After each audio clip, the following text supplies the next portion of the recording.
If you were to invest $100 a month from age 25 to age 65 or age 30 to age 70, 40 years, $100 a month.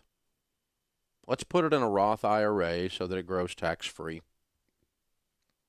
And I'm going to recommend a good growth stock mutual fund that has an average annual return of 12%. I own one that's done that for over 75 years. Average. Now, some years it makes 18 and some years it makes 4. But the average annual return is about 12% for 75 years. So let's just say you did that. Now, I know some people think that can't happen, but this is an example to help you understand how numbers work. And I've done it. My 401k has been funded, and my Roth IRAs have been funded, and anything else I could fund has been funded because even though I'm a natural spender, I figured out that I would have more to give and more to live if I saved and invested. And I've done a lot of that in good growth stock type mutual funds. Now, were you doing that in a growth stock mutual fund, were it to average 12%, were you to put $100 a month in? Now, what do you spend $100 on? I'll guarantee you this. 95% of you listening to me right now do not do a unique written budget every month unique to that month. Almost no one does. Those that do, however, find all kinds of money that's being lost because your checking account is a freaking sieve. Money leaks out of it like you're sending it to Congress or something. You have no idea where your money goes. And you make more than your parents made. You make more than a lot of your friends make, and you make more than any other country in the world, virtually, personal income. And you're freaking broke. And so let's just establish here that you can find $100. Latte breath. Let's establish that you could find $100, Mr. and Mrs. Cable. You spend $100 on things you don't even realize you did it. You impulse more than $100 at Target every month. The reason they check your receipts at Costco and Sam's on the way out the door is not to make sure you didn't shoplift. It's because it's federal law. You spend $200 or you're not allowed out. I think it's easy, if we sit here and discuss it a minute, to think about $100. Now, $100 is a lot of money. But $100 invested every month,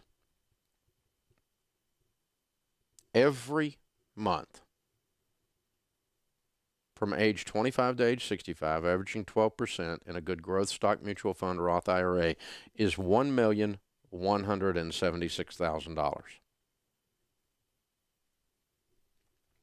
So if you're listening to this show and you are under 40 years old and you don't retire with $1 million, that's no one's fault but yours. It's your fault in this country if you retire broke.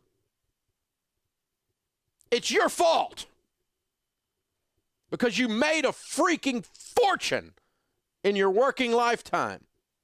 You work your butt off your whole life, and you have nothing to show for it. Nothing. It's ridiculous. It's absolutely ridiculous. America, it is way past time for a renaissance in the art of personal finance. It is way past time for you to get your freaking act together. For every one of you listening to Not Retire a Millionaire is absurd. It's absurd. Average household income in America today is $50,000. If you say 15% of that,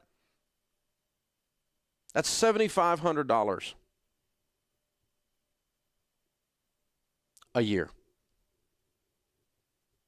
If you do that in your 401k with no match, into Roth IRAs, into good growth stock mutual funds, you would retire with around $7.5 million if you say 15% of your income. I don't know if I agree with your set of assumptions. Well, shut up unless you do something about it. Because my set of assumptions have made me rich. So why don't you use my set of assumptions instead of your set of assumptions? Because you're sitting on your assumption, doing nothing. It's time for you to get up off your assumption and go save some money. Way past time. Don't you think? So maybe I'm wrong. $7.5 million. Let's say I'm half wrong. So you end up with $3 million. Shut up! Shut up! Maybe you can't save 15% of your income because you're so deeply in debt and you've not followed these steps to get out of debt. Well, then follow the steps and get out of debt so that you can. But maybe you save half that amount. And so you only end up with, let's say, okay, let's just do this. Instead of $7.5 million, let's say that I'm 90% wrong because you're a loser. Let's just call it that. You're a loser, and I'm 90% wrong. That's $750,000 you would have, which is a whole heck of a lot more than social insecurity.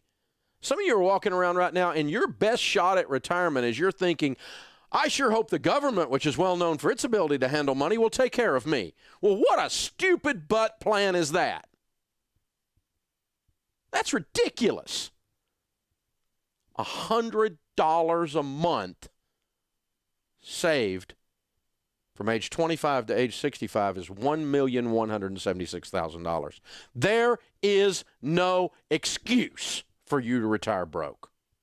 15% of the average household income in America saved from age 30 to age 70, age 25 to age 65. Average household income being $50,000, 15% of that being $7,500 is $7.5 million. If I'm half wrong, it's $3 million. And let's just go with the assumptions here for a second, okay? Since we're talking about assumptions. I set you up in an average household income, and for 40 years you never got a raise using those numbers. Now, let me help you with this. If you start at average and you don't get a raise for 40 years, you are a loser. Starting at average is one thing, but if you start at average and you don't get a dime raise for 40 years, you're a loser. Losers in our country can retire millionaires. Isn't that bizarre? That's how dynamic this economy is. But you're too freaking worried about The Bachelor or who got thrown off the island to get control of your own life and your own expenses and sit down and do a budget and look in the mirror at your immature self and say no so you can put a couple of $100 away a month so you can retire with dignity instead of being a burden on society and on your children. You can't give to anybody because you're too freaking broke to help anybody else, and you've got all these great ideas about how other people need help. You want to find out who needs help? Get you a mirror. You need help. It's time to save money, people. It's time to save money.